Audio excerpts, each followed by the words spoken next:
As the summer sun rose above the flat expanses of northern Transoxiana, figures appeared on the road, silhouetted against the morning sky.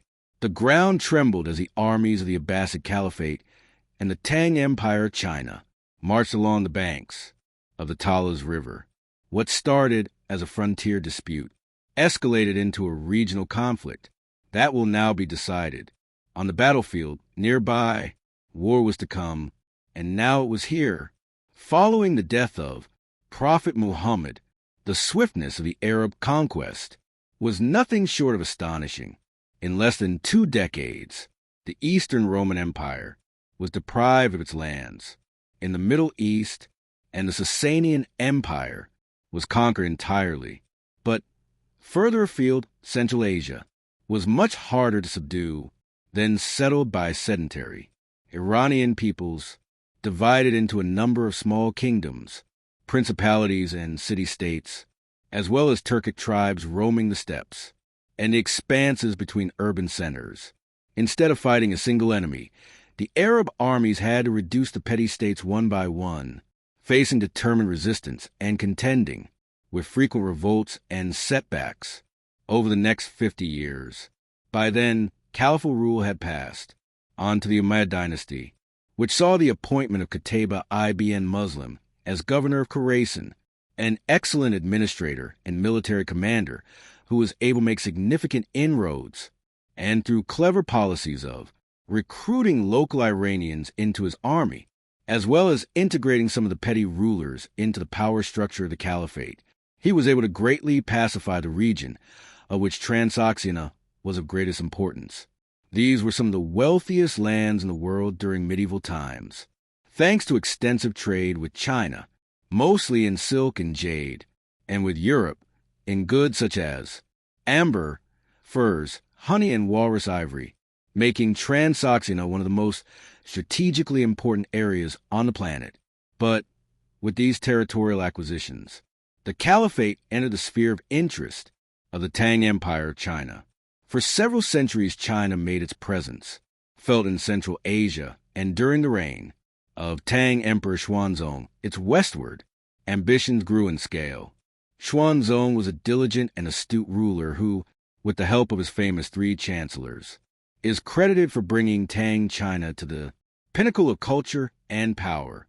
Most notably, his military reform saw the replacement of the phubbing system with the Jidushi military command. Inefficient massive conscript armies were replaced by a multicultural, well-drilled volunteer corps, enabling the Tang Empire to assemble a 500,000-strong professional army in just a few years. These reforms were what propelled the Chinese westward push, although Tang armies rarely ventured too far west beyond the Tarim Basin. Rare military interventions were launched to pacify disloyal petty kings and princes of Central Asia, but it was mostly through strong economic and diplomatic ties that China established a firm foothold in the region, which persisted even after the Umayyad conquest, with numerous city-states continuing to send embassies to China, receiving pompous, mostly symbolic, titles from the emperor. This reliance on soft power and the establishment of trade agreements, as well as nominal protectorates and vassalships, enabled the Tang Empire to maintain strong influence in Central Asia without the need for military conquest.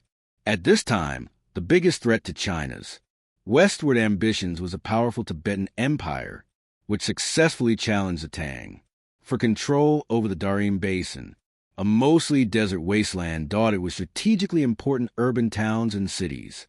Along the Silk Road, the military importance of these urban oases was equally significant, regarded by the Chinese as the gateway to the western regions that the imperial armies could pass through to reach Central Asia. In addition, Turkic Uyghurs to the north also posed a significant threat to Tang interests in this period, but through careful diplomacy, tributes, and Xuanzong's reforms. By 728 A.D., the Chinese managed to establish full control over this vital region. It was during this time of Tang consolidation in the vast Tarim Basin that the unstoppable Umayyad armies pushed east into Central Asia. The power of the Caliphate was such that they were able to overthrow a Chinese-backed Sogdian ruler of the Principality of Fergana and install a puppet regime right on the Tang Empire's doorstep. However, Umayyad superiority, rarely challenged, before would meet its match as the Celestial Empire moved to militarily suppress the Arab expansion. An intervention force of 10,000 troops marched toward the Islamic-controlled Fergana, successfully defeating the Umayyad puppet ruler before massacring 3 entire Sogdian metropolises as punishment and restoring the pro-Chinese regime back on the throne of Fergana. The Caliphate responded by aligning themselves with the Tibetan Empire and the Turkish Khaganate, and just a year later, a combined force struck east, aiming to destroy the garrisons of Anchi, from where the Tang controlled the Darim Basin. This invasion, if successful, would have crippled China's westward military ambitions, but the Chinese dealt a massive defeat to the Umayyads at the town of Aksu, almost completely destroying their army. In the aftermath of the battle, Turkish tribes, formerly allied to the Umayyads, switched their allegiance and launched attacks from the north, while the Tang army marched against the Caliphate from the east, effectively expelling the Arabs from Transoxiana. Never again, the Chinese thought, would the Arabs be able to meddle in the affairs of the Tang Dynasty, while the Umayyads made limited efforts to re-establish their rule in the lost eastern territories.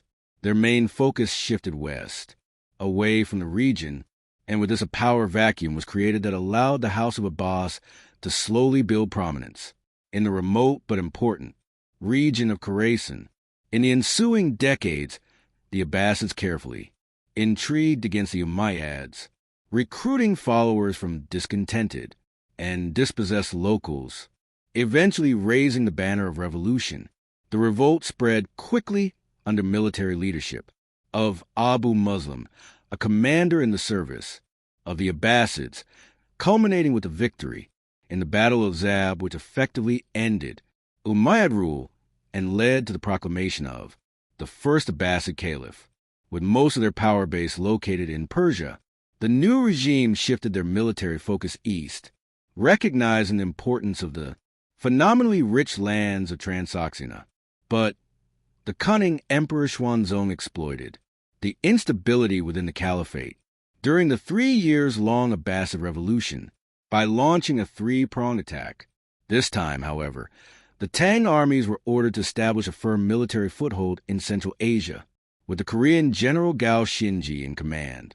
The emperor subjugated Tibet's strategically valuable allies, eroding their presence in the area, and vassalized roughly 72 city-states in the important mountainous regions of the Pamir and Hindu Kush. With these developments, the Chinese now directly challenged the Abbasid for control over Central Asia. In the turmoil, what triggered the conflict between the two empires was a local dispute between the petty kingdoms of Fergana and Chach. The king of Fergana, having been under heavy Chinese influence for the past 35 years, asked his overlords for assistance. Gao heeded their cries for help and moved to subjugate the Chachian kingdom. The capital city was besieged, and the Tang general promised its king safe passage, but once the king accepted surrender and left the safety of his city walls, he was treacherously captured and beheaded. His son, however, escaped and managed to get word to the Abbasid governor of Khorasan, asking for military assistance. Sensing an opportunity to gather their forces and diminish Tang influence, the Abbasids mustered their troops and marched out of Merv. On the way, reinforcements from parts of Tukharistan that were still under the Caliphate's control were summoned to join the main army. As they approached Samarkand, Ziyad ibn Salih, a former Umayyad governor of Kufa, joined with his contingent and assumed command of the whole army, continuing the march east, determined to restore Islamic power long bereft to the steppes of Central Asia. The two armies lined up on the flat plain next to the river Talas, not far from the city bearing the same name. Accounts of the battle differ greatly, but according to the most consistent estimates by modern scholars, Ziad commanded up to 40,000 troops. He placed archers in the front, with several rows of spearmen just behind, and a mix of heavy and light cavalry on each flank, as well as a contingent of light cavalry, along with his own heavily armored bodyguard contingent in reserve. Meanwhile, Gao took to the field with 30,000 troops. He mirrored the Abbasid formation, with his crossbowmen in the front mixed with regular archers, supported by heavily armored Tang spearmen in the center, and nomadic mercenary horsemen on each flank, while the Fergana contingent and his own bodyguards were further back. As the vultures circled above, the two commanders cautiously contemplated their moves. What happened next is a matter of debate, but according to one account, Gao ordered his projectile division forward to probe for weaknesses in the Abbasid line. Ziad responded in a brief exchange. Projectiles followed. Thanks to superior missile technology, Tang crossbowmen soon prevailed, and the Abbasid archers were forced back. Gao promptly ordered his spearmen forward. The Tang commander relied, not for the first time, on the Empire's well-drilled professional troops. The trees rattled as the disciplined Chinese. Heavy infantry rumbled forward in unison, packed in a tight formation. Close behind, mounted mercenaries followed. In support of the infantry, Ziad moved his numerically superior infantry forward, hoping to slow down the enemy's advance and give his own cavalry more room to maneuver. As the gap closed, the troops in either line gripped their weapons and braced for impact as the opposing armies interlocked, hacking and stabbing at each other. The scent of blood quickly filled the air. Meanwhile, Gao signaled his cavalry on the flanks to gallop forward and encircle the Abbasid infantry. Ziad immediately sent his heavy and light cavalry divisions forward to alleviate the pressure on his infantry and repel the Chinese advance. In the center, the better armored Tang spearmen pushed their counterparts back, their pack formation proving effective against the Abbasid footmen. On the flanks, Ziad's heavier cavalry stopped the nomadic horsemen in their tracks. But Gao's mercenaries held strong in the face of an assault from a superior enemy force. The governor of Samarkand then sent his reserves forward, aiming to break the stalemate. He ordered his cavalry to aim for the immediate flanks of the Chinese infantry. But Gao, meanwhile, moved his own reserve up the field, negating the efforts of his opponent. Both armies matched each other's strength, and neither would waver. Tiredness, however, was what eventually forced the two commanders to withdraw and rest their troops. A similar stalemate continued for 2 more days, with sporadic skirmishes and head-on clashes, but neither side was able to make any significant gains. The other account of battle, however, claims that the two armies stood in battle formations for 4 days without engaging each other. Perhaps neither side wanted to risk losing their army, aware that it would take a while to get reinforcements in this remote frontier region.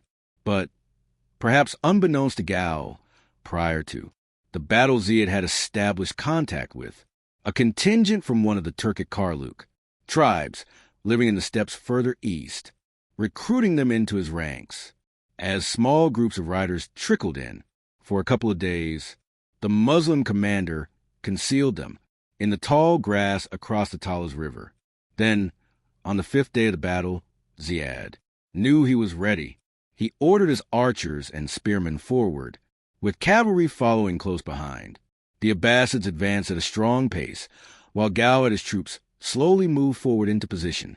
Projectile contingents of the two armies began exchanging volleys of arrows, with the Chinese getting the better of their Muslim counterparts. The earth groaned as the mass of Abbasid troops moved forward to meet the enemy head-on. As the infantry in the center clashed, cavalry divisions on the flanks widened their lines, trying to outflank each other.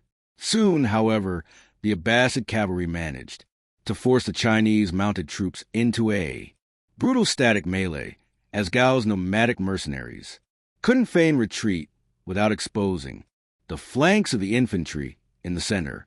"Now is the time," Ziad cried out, signaling the Karluk mercenaries to attack. Emerging from the reeds, the nomadic riders galloped forward. A handful of Tang officers spotted the enemy on their flank, but with nearly all of their troops engaged, they desperately tried to form a line with men from their own retinues. Moments later, arrows from the east started whizzing overhead. With the Talas River behind them, the Karluk horsemen charged headlong into Gao's flank. The morale of the Tang troops on the left broke, and many tried to flee, fearing encirclement. Ziad urged his men on, not wanting to allow the enemy to escape. The governor of Samarkand outwitted the Tang commander, and now the Chinese troops began falling in their thousands as the Abbasid army sighed through their formations. With very few survivors left, Gao ordered a retreat. However, Chinese sources contest this outcome, claiming that it was not Ziad's superior diplomacy and tactics that won the day. Rather, the Tang account of the battle claims that the Karluk mercenaries were not across the river, but were in fact under Gao's command, laying blame on them for the defeat after they treacherously switched sides mid-battle and attacked from both flanks. If this were true, Gao's 10,000 infantry made up only a third of the Tang army and would stand no chance against 20,000 Karluks. But in actuality, it's most likely that both the Tang army and the Abbasids had contingents of Karluks in their ranks, and that Ziad managed to launch a surprise attack on the last day of the battle. Whatever the case, of the 30,000 Tang troops that fought at Talas, only a small percentage survived. In the aftermath of the Battle of Talas, the significance of its outcome was not immediately clear. Strategically speaking, the battle was a tactical draw. Gao's plans for a renewed invasion never came to fruition since the Tang Empire temporarily withdrew most of their troops east to deal with growing unrest in the north and south of the country, as well as Tibetan incursions that put further pressure on the empire. Meanwhile, the eastern expansion of the Caliphate was halted, while the Abbasids could have theoretically pressed their advantage after such a crushing victory. At that time, their supply lines were still not fully established, thus sending a large army east would not have been a prudent move. As a result, the Abbasid-Chinese border stabilized, but the Battle of Talas seems to have gone largely unnoticed by contemporary Chinese and Abbasid chroniclers. Nevertheless, it had important consequences. The Chinese Empire was no longer in any position to interfere in Central Asia, which meant that, in the wake of their victory, the Abbasids were there to stay. And while the Turkic and Persian population of Central Asia certainly did not convert to Islam, right after the battle in 751 AD, by driving out the Chinese, there was no longer a counterweight to the Muslim presence, which allowed the Abbasids to gradually spread their influence across the deserts, mountains, and steppes of the region. Within the next 250 years, most of the formerly Buddhist, Hindu, Zoroastrian, and Nestorian Christian tribes of Central Asia had all become Muslim. But perhaps most significant of all, among the prisoners captured after the battle were Chinese artisans, skilled in the art of papermaking. Soon, paper mills appeared in Muslim urban centers across the Middle East, and over the coming centuries, the technology spread to Europe as well, fueling advances in science and theology, and with the promotion of commerce, industry, and the arts, the prestige of the Caliphate, which spread across the known world under the banner of the Abbasids,